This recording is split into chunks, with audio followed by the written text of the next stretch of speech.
سبحانه المبسوط في الوجود كرمه وإحسانه. اللهم صل وسلم وبارك وكرم وعظم على نور الأنوار وسر الأسرار وترياك الأخيار ومفتاح باب اليسر سيدنا ومولانا محمد المختار وآله الأطهار وأصحابه الأخيار عدد نعم الله وإفضاله. أما بعد. Yang saya cintai, yang saya muliakan, para alim ulama, para habaib, para kiai, para asatid, segenap tokoh masyarakat dan aparat pemerintah. Wabil khusus guru kita Da'ilallah, Sahibul Bait, Sahibul Hajat, Kiai Haji Fakhruddin Al-Bandani. Semoga Allah Subhanahu wa taala panjangkan umur beliau, Allah sehatkan ruh dan jasmani beliau beserta seluruh para alim ulama. Hadirin hadirat, bapak-bapak, ibu-ibu, pemuda-pemudi umat baginda Nabi besar Muhammad, pecinta-pecinta Al-Imam Al-Habib Abdullah ibn Ali Al-Haddad. Alhamdulillah, segala puji dan syukur kehadirat Allah Subhanahu wa taala, karena pada kesempatan yang mulia ini, di waktu yang mulia ini, Allah Subhanahu wa taala memberikan kepada kita nikmat. Allah Subhanahu wa taala berikan kepada kita hidayah sehingga kita bisa berkumpul duduk di majlis yang mulia ini, menggunakan waktu kita yang masih ada dengan memperbanyak ibadah kepada Allah, dengan membasahi lidah kita dengan berzikir, dengan berkumpul dengan para ulama, berkumpul dengan orang-orang soleh. Kita duduk di majlis yang mulia ini, berkumpul dengan para ulama, berkumpul dengan orang-orang soleh. Ini adalah satu karunia yang besar. Ini adalah satu nikmat yang agung dari Allah Subhanahu wa taala. Saudara-saudara sekalian yang dimuliakan oleh Allah Subhanahu wa taala, kita memiliki waktu kita gunakan dengan sebaik-baiknya. Bagaimana para ulama, para aslafun as-salih, bagaimana mereka menghidupkan waktu mereka, bagaimana mereka tidak menyia-nyiakan waktu mereka dengan urusan-urusan yang tidak bermanfaat. Karena mereka tahu waktu mereka kemarin yang telah berlalu bukan milik mereka, dan waktu yang akan datang bukan milik mereka. Waktu mereka apa? Ya sekarang ini waktunya mereka. Mereka tidak tidak panjang angan-angannya mereka, besok saya bakal hidup, tidak seperti itu. Sayyidina Ali radhiyallahu anhu, beliau ditanya, "Ya Imam Ali, kenapa engkau begitu khusyuk dalam beribadah kepada Allah? Kenapa kau begitu khusyuk dalam salat?" Apa kata beliau? "Karena aku selalu menganggap salatku ini adalah salat yang terakhir. Aku tidak berharap besok aku masih hidup, tidak. Aku menganggap ini adalah salatku yang terakhir." Bagaimana mereka menggunakan waktu mereka? Al-Imam Al-Habib Abdullah bin Husain bin Tahir, beliau pengarang qasidah Ya Arhamar Rahimin. Beliau pernah satu waktu dikasih jam tangan oleh muhibbin, oleh pecinta beliau. Ketika beliau dikasih jam tangan, kemudian sudah beberapa saat kemudian datang lagi di muhibbin, berkata, "Habib, jam tangan yang dulu saya kasih mana?" "Oh ada."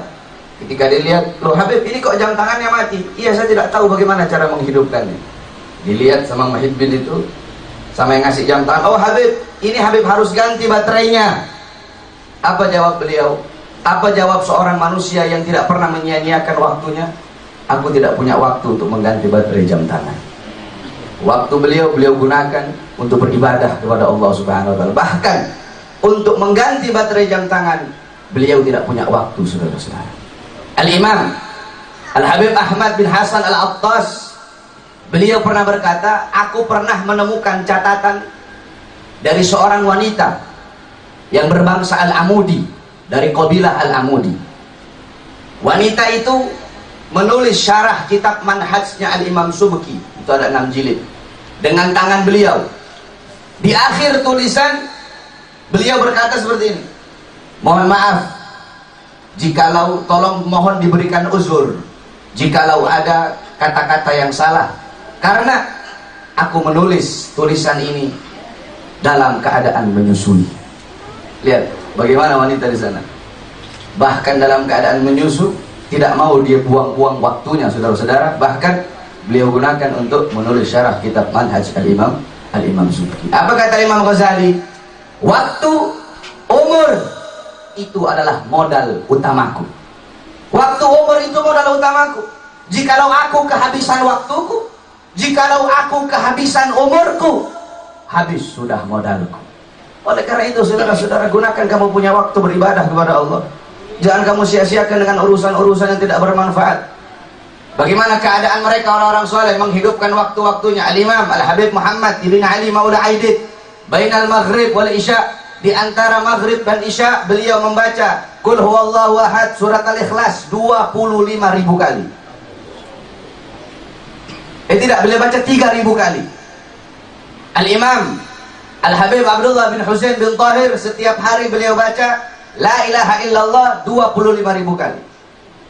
Al-Imam Al-Habib Abdullah bin Al-Haddad di masa kecilnya beliau, setiap hari beliau salat sunnah 200 rakaat. Al-Imam Ali Zainal Abidin setiap hari salat sunnah 1000 rakaat, diikuti terus oleh anak cucu beliau Muhajirullah Ahmad bin Isa, Faqih Muqaddam Muhammad bin Ali Ba'alawi. Waktu kita sia-siakan saudara-saudara untuk urusan-urusan yang tidak bermanfaat.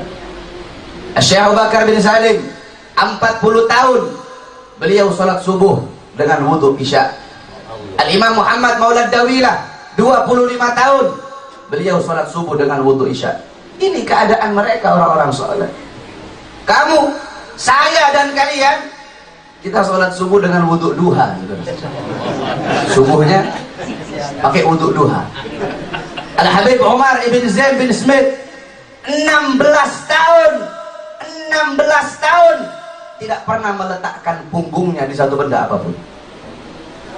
Tidak pernah tidur telentang begitu, enggak pernah. 16 tahun sekalipun beliau tidur, beliau tidurnya duduk. Itu mujahadahnya mereka orang-orang saleh. Al-Muqaddam Thani Al-Imam Al-Habib Abdurrahman As-Saggaf selama 33 tahun beliau tidak pernah tidur. La lailan wala nahar, tidak di malam hari, tidak juga di siang hari.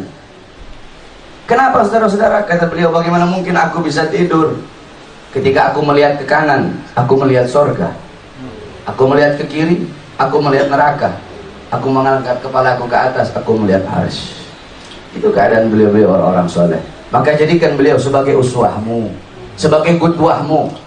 Al-Habib Abdullah bin Husain bin Tahir, beliau membaca bainal maghrib wal isya ribuan surat Al-Ikhlas. Engkau tidak bisa, kamu baca 100 rakaat, 100 surat Al-Ikhlas. Minum kamu dari telaga mereka, ambil amalan-amalan mereka.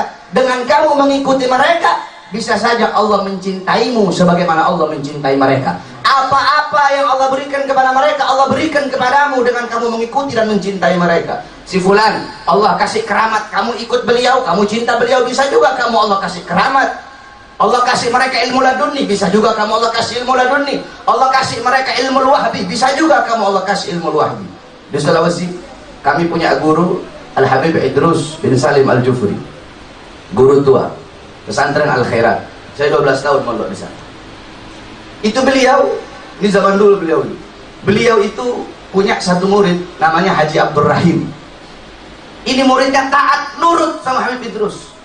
Sampai-sampai saudara-saudara, itu Al-Khairat dulu kan bangunannya dari kayu semua, tapi tingkat. Itu Habib Idrus kantornya di bawah, ini Haji Abdul Rahim di atas. Kalau Habib Idrus panggil Rahim, dia loncat, nggak mau lewat tangga. Kenapa? Nggak mau buat Habib Idrus nunggu kelamaan. Dia loncat dari atas, langsung loncat ke bawah pas di depan kantor. Nah, itu saudara-saudara, pernah satu waktu beliau Habib Idrus dan muridnya ini berlayar di kapal.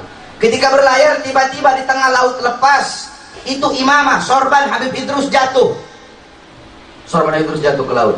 Beliau tidak pakai disuruh, beliau langsung loncat ke laut, ambil sorbannya Habib Idrus.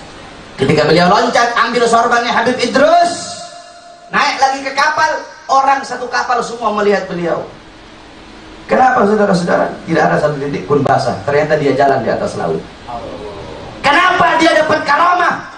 Karena mengikuti sahibul karamah. Siapa? Habib Idrus bin Salim Al-Jufri. Ini Habib Idrus bin Salim Al-Jufri dulu pernah waktu beliau masukkan Islam Raja Bola Mangondo. Di Sulawesi Utara itu ada namanya daerah Boltin, Bola Mangondo. Itu rajanya dulu ketika Habib Idrus memasukkan Islam, itu rajanya suka sabung ayam. Ini salah satu dari karamah beliau. Itu rajanya suka sabung ayam. Ayamnya itu nggak ada yang bisa ngalahkan satu Sulawesi. Kata ini raja apa? Itu guru tua Habib Idrus. Kalau dia bisa kalahkan saya punya ayam, saya bakal ikut dia masuk Islam. Saya bakal masuk agama dia. Habib Idrus datang tuh bawa ayam apa? Bawa ayam negeri. Habib Idrus bawa ayam negeri. Ini ayamnya raja ini, nggak ada yang bisa ngalahin satu Sulawesi. Habib Idrus bawa ayam negeri. Kata Raja Habib, kamu mau ngeledek saya? Ini ayam saya yang jago-jago, ayam jago-jago di sini nggak bisa kalahkan kok kamu bawa ayam negeri. Udah ayam negeri perempuan lagi ayam negeri. Katanya terus coba tes saja. Dilempar itu ayam, saudara-saudara, subhanallah, kalah itu ayam raja. Akhirnya apa?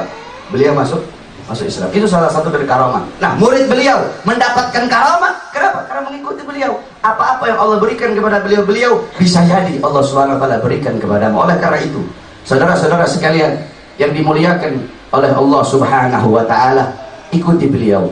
Jadikan beliau sebagai teladanmu, sebagai pedomanmu, sebagai uswahmu, sebagai qudwahmu. Apalagi kita berkumpul di sini dalam haul Al-Imam Al-Habib Abdullah Ibn Alwi Al-Haddad. Haul itu punya 3 arti, saudara-saudara. Haul yang pertama artinya sekeliling, alladzi barakna haulahu. Haul yang kedua artinya daya, upaya, la haula wala. Haul yang ketiga artinya 1 tahun. Haul itu hanya untuk orang soleh. Tidak ada haul orang mati mabuk dihaulin, tidak ada itu. Orang mati melacur dihaulin, tidak ada itu. Haul hanya untuk orang-orang soleh, aulia, orang-orang beriman, agar kita bisa mengambil iktibar, bisa mengambil intifa. Apa dalil haul? Banyak orang-orang Wahabi sekarang ini berkata, ngapain sih kamu bikin-bikin haul? Mana dalilnya haul? Dalam kitab Bughyatul Mustarsyidin Al-Imam Al-Habib Abdurrahman Al-Masyhur, di situ ada satu hadis yang dimana galar Rasul sallallahu alaihi wasallam, man warraha mu'mina faka'annama ahyahu, faman qara'a tarikhahu faka'annama zarahu, faqad istaujaba ridwanallah fi huzuril jannah. Dalam hadis yang lain galar Rasul, man warraha musliman faka'annama ahyahu, faman zara aliman faka'annama zarani, faman zarani ba'da wafati wajabat lahu syafa'ati. Berkata Nabi Muhammad, man warraha mu'mina, barang siapa yang membuat sejarah hidup orang yang beriman kepada Allah Subhanahu wa taala, faka'annama ahyahu, maka seakan-akan orang yang membuat sejarah itu telah menghidupkan orang yang beriman tersebut. Tidak ada manusia yang lebih beriman selain dari Nabi Muhammad.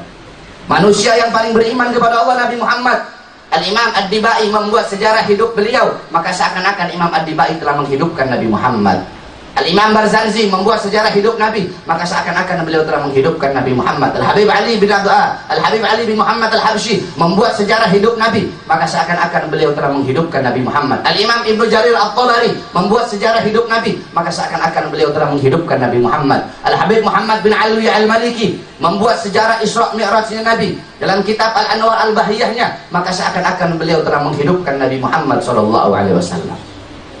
Engkau membuat sejarahnya Imam Habib Abdullah bin Alwi Al-Haddad, membuat manakibnya, maka seakan-akan kau telah menghidupkan Imam Habib Abdullah bin Alwi Al-Haddad. Faman qara'a tarikhahu, dan barang siapa yang membaca sejarah hidup orang-orang yang mukmin tersebut, membaca sejarah hidup orang-orang yang beriman, faka'annama zarahu, maka seakan-akan engkau telah berziarah, seakan-akan engkau telah berkunjung kepada orang yang beriman tersebut. Ente baca kitab Ghayatul Qasad wal Murad, maka seakan-akan ente telah berziarah kepada Imam Al-Habib Abdullah bin Alwi Al-Haddad. Maka Allah akan anugerahkan dengan dimasukkan ke dalam surganya Allah Subhanahu wa taala. Loh, kan Habib Abdullah Haddad udah meninggal, Al-Imam Ghazali udah meninggal, Asy-Syabil Hasan Asy-Syadzili udah meninggal, Habib Ali bin Muhammad Habsyi udah meninggal. Ngapain kita mau ngapain kita mau kholid, ngapain kita mau ambil pelajaran dari mereka? Al-Imam Abdullah bin Mubarak qal yahtajul insan ila ziyaratin man yubkih wa idza lam yajidhu fil ahya ittala'a ala suratihi fil amwat. Al-Imam Abdullah bin Mubarak beliau berkata, yahtajul insan, butuh, kita manusia ini butuh. Saya butuh, kamu butuh. Butuh ambillah dari mereka orang-orang yang sudah meninggal. Bukankah Nabi Muhammad mendapatkan pelajaran dari para nabi-nabi terdahulu? Bukankah Al-Qur'an berisi tentang sejarah orang-orang yang telah meninggal, saudara-saudara, yakni para nabi, Nabi Allah Ibrahim, Nabi Allah Musa, Nabi Fulan, Nabi Fulan, Nabi Fulan. Oleh karena itu kita butuh untuk mengingat bagaimana sejarah mereka, orang-orang soleh, para aulia, para ulama, para fuqaha, para hukama. Kita duduk di sini mengenal Habib Abdullah bin Alwi Al-Haddad. Habib Abdullah bin Alwi Al-Haddad adalah orang yang hidup selama-lamanya. Famal hayat illa li ahlil ilm, Tidak ada kehidupan kecuali kehidupan hanya miliknya orang-orang yang alim. Al-alim hayatuhu abada. Orang yang alim hidupnya abadi selama-lamanya. Habib Abdullah bin Al-Haddad telah meninggal ratusan tahun yang lalu. Sampai detik ini, demi Allah, tidak ada satupun orang di muka bumi yang dalam tiap jam yang tidak pernah menyebut nama Al-Imam Habib Abdullah bin Al-Haddad. Beda dengan orang-orang lain. Orang-orang yang lain hanya masyhur sesaat bagaikan debu yang bertebaran. Dia cuma numpang lewat. Ulama, orang soleh, tidak. Jasadnya terkubur, jasadnya hancur, andaikan saudara-saudara. Namanya terpampang di batu nisan. Tapi mereka akan selalu hidup selama-lamanya. Habib Abdullah bin Al-Haddad meninggal ratusan tahun yang lalu, tapi beliau hidup dalam Ratib Al-Haddadnya, hidup dalam Wirdul Latifnya, hidup dalam Nasaihud Diniyahnya, hidup dalam Risalatul Mu'awanahnya. Al-Imam Ghazali meninggal ratusan tahun, ribuan tahun yang lalu, tetapi beliau hidup di dalam Niyarul Ilimnya, hidup dalam Bidayatul Hidayahnya, dalam Minhajul Abidinnya, di dalam Ihya Ulumuddinnya. Syekh Abil Hasan Asyadili meninggal ratusan tahun yang lalu, tapi beliau hidup dalam Mafakhirul Aliyahnya, hidup dalam Hizbul Bahar, Hizbun Nasarnya. Pasti mati. Segala sesuatu yang baru pasti usang. Semua orang tua pasti binasa, pasti hancur.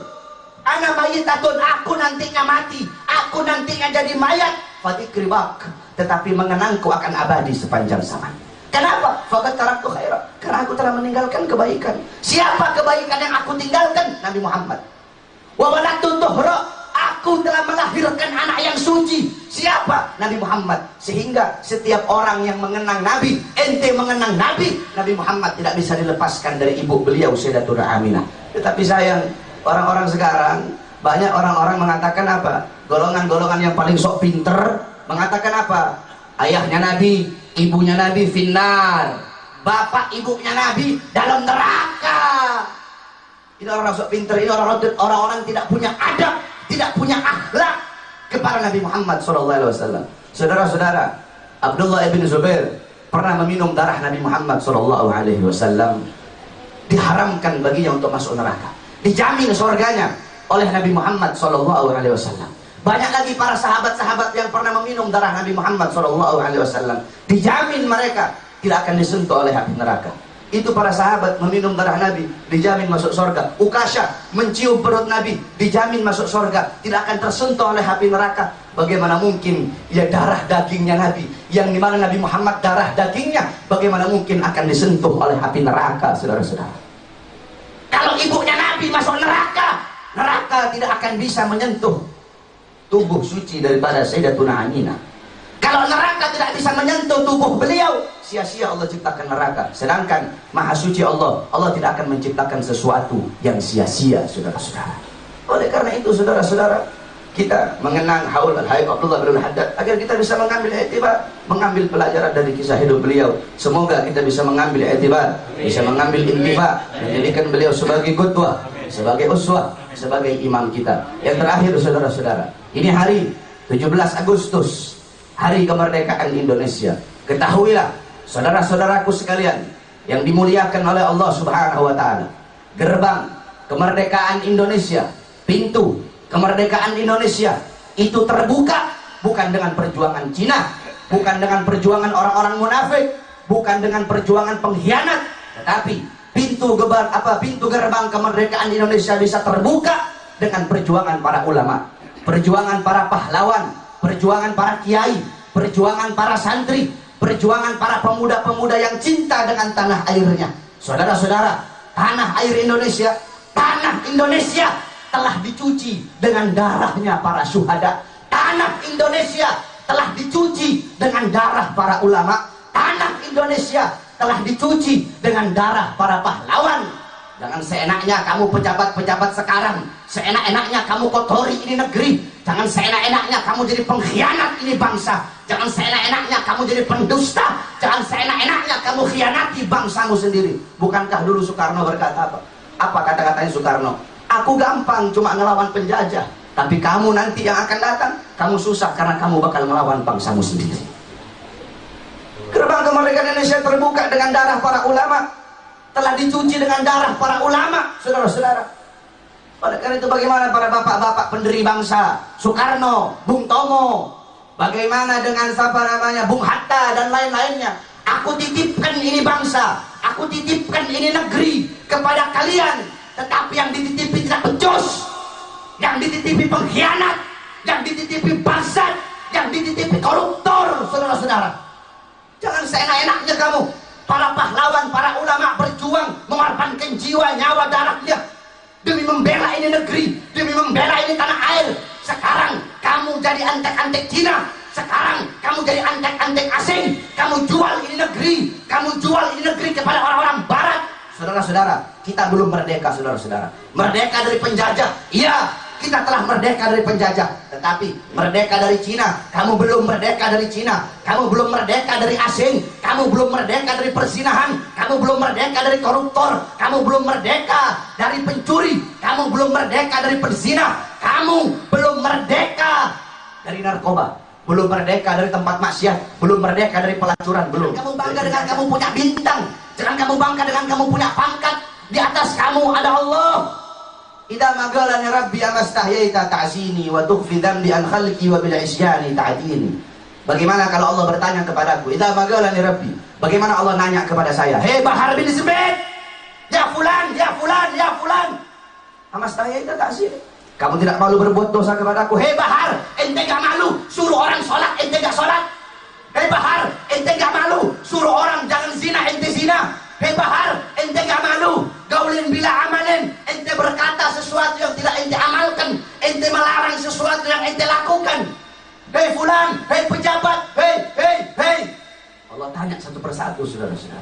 Amastahyaita ta'zini wa tukhfi dhanbi an khalqi, kamu tutupi dosa-dosamu di hadapan makhluk, kamu tutupi dosa-dosamu di hadapan manusia. Mau korupsi diam-diam, mau ini diam-diam, wa bil isyani ta'dini, sedangkan dengan dosa-dosa itu nanti kau akan berhadapan denganku, kata Allah. Takutlah kepada Allah Subhanahu wa ta'ala. Semoga negeri kita tercinta ini merdeka dari seluruh perkara-perkara yang memutuskan hubungan kita dengan Allah Subhanahu wa ta'ala. Semoga ini pondok menjadi pondok yang bermanfaat. Ini pondok menjadi pondok yang bermanfaat. Ini pondok menjadi pondok yang bisa memberikan manfaat, memberikan pelajaran-pelajaran salaf kepada kita semua, memberikan kebaikan kepada kita semua. Karena sesuatu yang didasari, sesuatu yang diawali dengan keikhlasan, kesananya akan masyhur sendiri, saudara-saudara. Kami punya guru Al-Habib Hasan bin Ahmad Baharun. Dulu beliau awal-awal dakwah itu beliau saudara-saudara bawa foto. Jadi beliau dakwah itu tidak mau begini. Beliau Habib Hasan bin Ahmad Baharun dakwah ke sana, dakwah ke mana-mana. Beliau tidak berharap, oh nanti ini bakal dikasih amplop saya. Tidak seperti itu. Habib Hasan bin Ahmad Baharun dakwah, beliau ya, saya dakwah modal, saya punya modal. Saya dakwah modal. Sampai-sampai beliau rela jadi tukang foto keliling. Nanti ini, oh ente mau bikin acara ya, beliau yang kasih. Itu Habib Hasan bin Ahmad Baharun. Dengan modal keikhlasan beliau sampai sekarang alhamdulillah seluruh Indonesia di mana-mana tersebar murid-murid beliau. Al-Habib Idrus bin Salim Al-Jufri diawali dengan keikhlasan.